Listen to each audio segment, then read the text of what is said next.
What if I told you the final Downton Abbey movie isn't just bringing back beloved characters?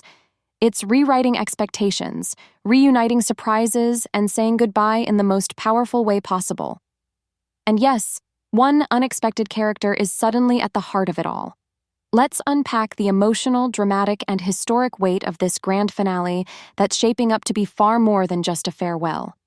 It's been a long time coming, but the Crawleys are getting ready for one last bow. And with them comes a few surprises no one saw coming. One of the most jaw-dropping reveals? Paul Giamatti's return as Harold Levinson. That's right, Cora's eccentric American brother is back, despite only appearing once way back in Season 4. At the time, it felt like a quirky one-off. But now, he's central to the entire story. In a recent chat with Entertainment Weekly, Giamatti admitted he never expected to revisit the world of Downton Abbey. When Julian Fellowes personally called to bring him back, he was floored, especially since Harold's earlier role was so minor. But this time around, Giamatti says he's doing something really significant. What, exactly? He's not spoiling it, but he hinted that his character's actions have a serious impact on how everything ends. With just 6 months to go until the movie premieres, promotion is starting to build. The first official poster, spotlighting Lady Mary, has dropped.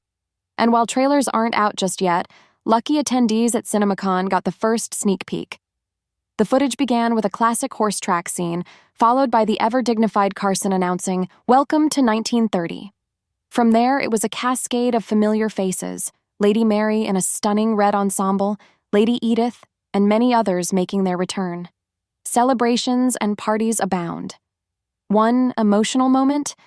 Robert Crawley kissing his hand and placing it against the walls of Downton Abbey, clearly a heartfelt tribute to the estate and everything it stood for. Even though the full plot remains under wraps, the tone feels crystal clear. This is going to be a deeply emotional and nostalgic send-off. That fits perfectly, since the franchise has always explored how social change affects both the upper crust and the staff below. And with the story now set in 1930, that theme hits harder than ever. The previous film, A New Era, took place in 1928. So we're jumping ahead slightly, and with that comes a world on the edge of transformation. The Equal Franchise Act had just been passed, giving women over 21 equal voting rights with men. That could spark conversations between Lady Mary, Edith, and even Anna or Daisy downstairs.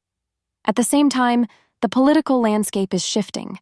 The Labour Party is gaining ground, unsettling aristocrats like Lord Grantham while empowering more progressive voices like Tom Branson. There's also the global buzz of Amelia Earhart's transatlantic flight, which might inspire young characters like Marigold or Sibby. And let's not forget the medical breakthrough of penicillin, which Dr. Clarkson could easily reference. Technology is evolving fast. With silent films fading and talkies taking over, we might see Lady Mary revisiting her past connection to filmmaker Jack Barber, or Edith diving into the film world through her publishing career.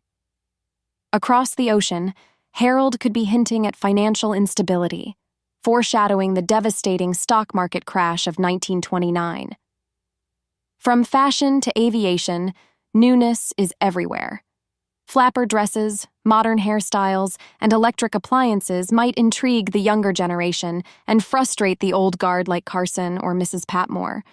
There's even a chance television or air travel gets a mention, highlighting the era's rapid pace of change. The 1928 Olympic Games, which saw women competing in track and field for the first time, and the subtle emergence of Princess Elizabeth in public life could serve as quiet reminders of legacy, progress, and the changing tides of power. All of this history and emotion is building to what promises to be a richly textured farewell. But it won't all be joy. Maggie Smith's absence will cast a heavy shadow. Her character, Violet Crawley, was the soul of Downton, sharp, wise, and wickedly funny. While she died on screen in A New Era, this is the first film to arrive after Smith's real-life passing, making the grief feel very real. Expect tears. And not just for Violet. There's also some tension surrounding Lady Mary's story.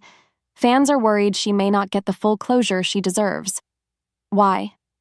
Matthew Goode, who plays her husband Henry Talbot, isn't confirmed to return. He missed A New Era due to scheduling conflicts, And now he's reportedly been busy again filming Department Q. If Henry is absent again, that's 2 films in a row with awkward explanations, or none at all. The first time, they said he was off racing cars. That worked once. Twice? Not so much. Viewers hoping for Mary's happy ending may be disappointed, but all isn't lost. The writers could still give her a powerful conclusion, even without Henry, maybe focusing on her strength, her role as a mother, or her fierce loyalty to the family legacy. Because if anyone deserves a send-off that's sharp, layered, and unforgettable, it's Lady Mary. So, as we count down the months to Downton's final curtain call, one thing is certain. This won't just be the end of a series, it'll be the end of an era, and we'll all be feeling it.